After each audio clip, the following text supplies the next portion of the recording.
Setelah menerima berbagai keluhan dari warga desa Busungbiu mengenai bau tidak sedap dan banyaknya lalat akibat usaha ayam petelur milik Nyoman Pegeg Suyasa, Satpol PP Buleleng mengambil tindakan tegas.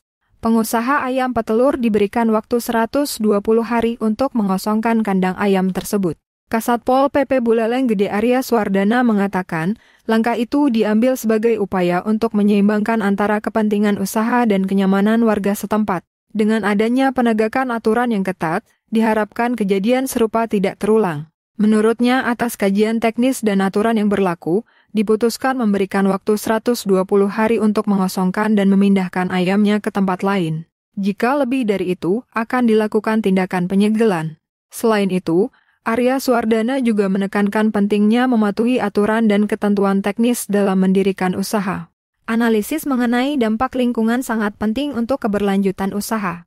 Dirinya sangat welcome bagi investor untuk berinvestasi di Buleleng, yang tentunya akan berkontribusi positif bagi daerah.